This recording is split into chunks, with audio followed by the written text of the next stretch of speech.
Congratulations to have found all collectibles of part 1. Let's discover how we made this project possible at Artman and DigixArt Studios. Hi, I'm Yohan Faniz, the creative director of 1111 Memories Retold. I'm Bram Tweem and I'm the art director for 1111. So it's my job to design, tickle and tease the visuals until they convey the story and moods that we want. This game tries to say that nothing is black or white, and even more during war times. What if we could took all those emotions that were left behind and do a game about them?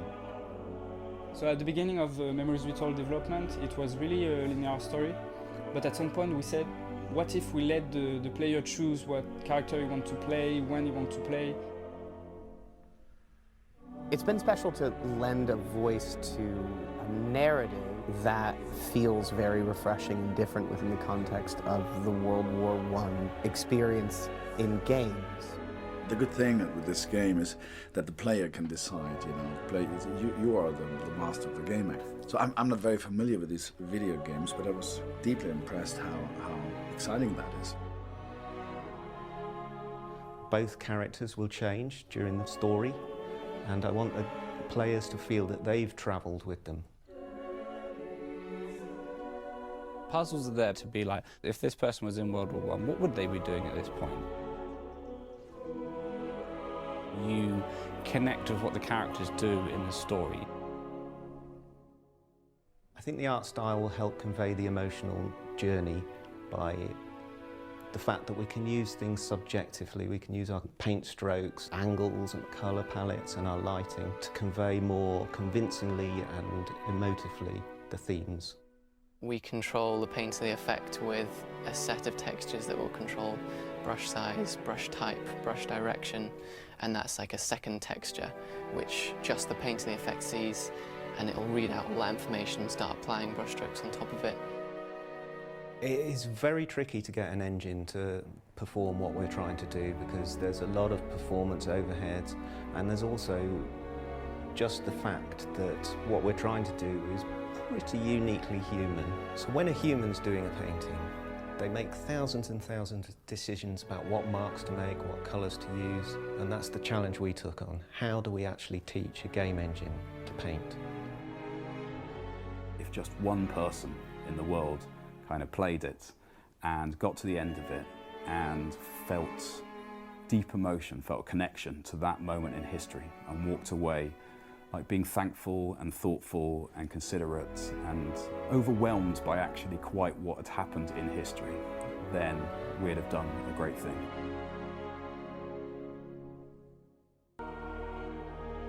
Congratulations to have found all collectibles of part 2. Here is how we created the story and the music of the game. Right now, music for video games is really the most innovative music going on at the moment. Normally I start off with a Skype conversation with Olivier, and he's got some very definite ideas of how to approach it. Well, I think I've been very lucky to work on this game. I worked very closely with the writers. We've been discussing on a daily basis the characters. The music now is much more about telling the story. The subtlety we want to convey in the game go through the music first. The war has to be personified in a way, and the music plays that role. The orchestra is there to express a lot of colors. With Impressionism, I have a lot of, harmonics that are like all spread around. It's quite simple, you might say, but all of a sudden it takes like a lot of dimensions. For us, it was story first, and it was, as long as we make a strong character-driven story and use the war as a backdrop rather than make it about the war, that was our focus. The core aspects were in place, the two characters, the animals, but there was a lot of story and a lot of things that DigixArt wanted to get into the game. It's difficult to find a way to express all ideas into a single experience. The coordination between the creative teams all around the world was a massive challenge, and the deadline of the game could not be changed. You'll notice that there are no villains in this game.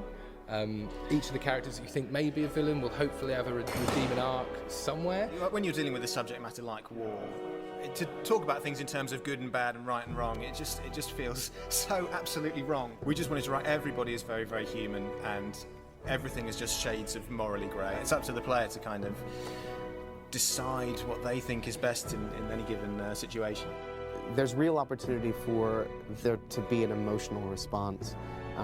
This inherently has that built into the fabric of the storytelling by the very nature of the fact that it takes place during such an intense time in our history, and they've chosen to zero in on one side and the other side, but humanizing those two sides so that we can relate to both of them and their own experiences without it being this or that, or this is the enemy, this is not the enemy. And I think that will be really powerful. Congratulations to have found all collectibles of Part 3. This video is looking at the historical aspect of the game. My name's Professor Peter Doyle. I'm a visiting professor in history at the University in London. Well, the level of historical accuracy is always something, of course, that we have to consider. The game has to be a game, but what we've tried to do is to approach it with as accurate a process as possible.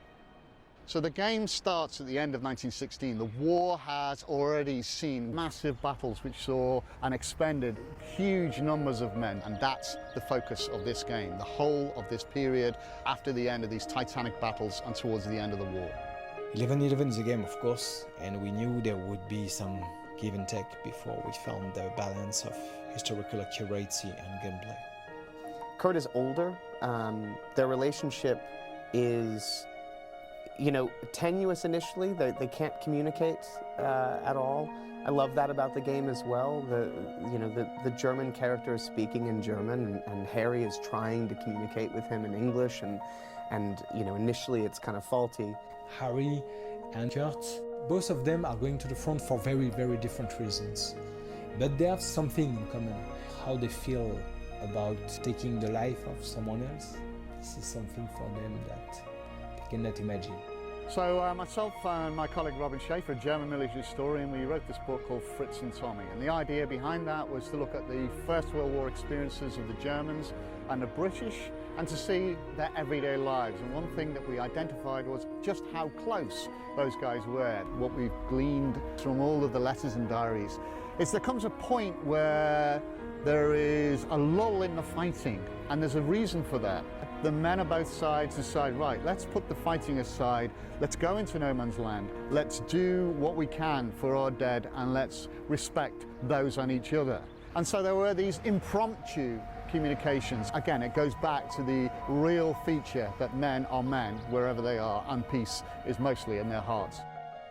At our tiny level, if we can make people think about war in a different way, and maybe if it could bring a tiny piece of peace in the world, it would be nice. We would have done a great job.